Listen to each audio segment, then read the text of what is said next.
आज हम आपको कबीर जी की प्रेरणादायक कहानी सुनाने जा रहे हैं जो इस दोहे में छुपी है।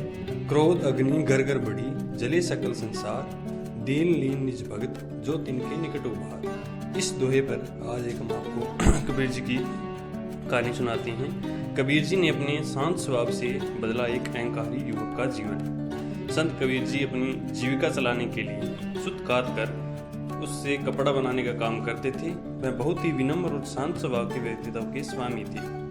उनके बारे में यह बात प्रचलित थी कि उन्हें गुस्सा नहीं आता। एक बार एक साहूकार के पुत्र ने उनके स्वभाव को परखने का निश्चय किया। वह अपने मित्रों के साथ संत कबीर जी के पास पहुंचा। उसने कबीर जी से एक साड़ी का मूल्य पूछा। कबीर जी ने साड़ी का मूल्य 10 रुपये बताया। इतना सुनते ही लड़के की खुरापाती शुरू हो गई। उसने कबीर जी को क्रोध दिलाने के लिए साड़ी के 2 टुकड़े कर दिए।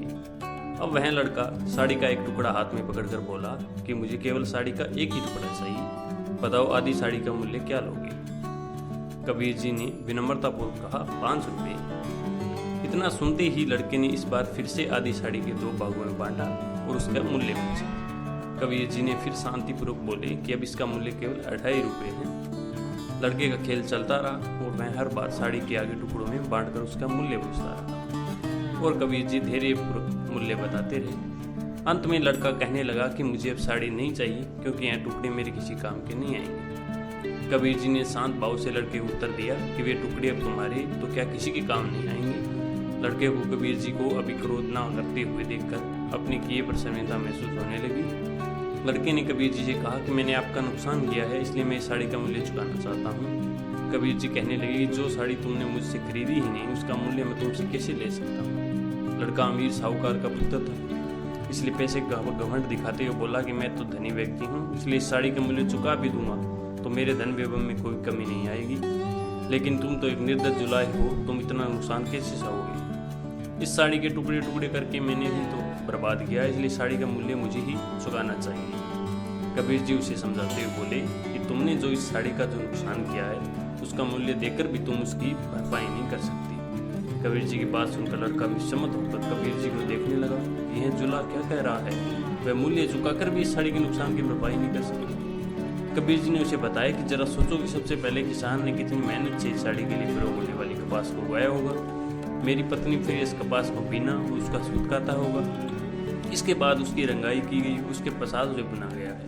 हम सबकी मेहनत तो सभी सफल हो पाती जब कोई इस साड़ी को पहनता, लेकिन तुमने इस साड़ी के टुकड़े टुकड़े कर दिए। अब तुम ही बताओ इस साड़ी का मूल्य चुकाकर तुम इस घाटे को कैसे पूरा कर सकते हो।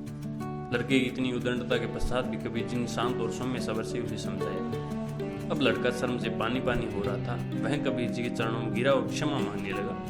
कबीर जी ने बड़े प्यार से उसे उठाया और समझाया कि देखो बेटा, अगर मैं तुमसे इस साड़ी का मूल्य ले लेता तो मेरे नुकसान की भरपाई तो हो जाती, लेकिन तुमको जीवन का महत्व सबक नहीं मिल पाता। यह अहंकार तुम्हारा जीवन नष्ट कर देगा। साड़ी का क्या है, वह तो मेहनत करके नहीं बुन लूंगा, लेकिन यह जीवन का अहंकार के कारण नष्ट हो जाता है तो दूसरा जीवन से कहाँ से लाते हैं। अब तुम्हारा पश्चाताप इस साड़ी का असली मूल्य है।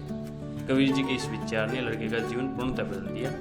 इस कहानी से हमें यह शिक्षा मिलती है कि संत कबीर जी कहानी से यह शिक्षा मिलती है कि संत व्यक्ति परिस्थिति कैसी भी हो अपने स्वभाव में नहीं बदलते, बल्कि वह अपने अच्छे आचरण के सामने वाले को जीवन बदलते हैं। धन्यवाद।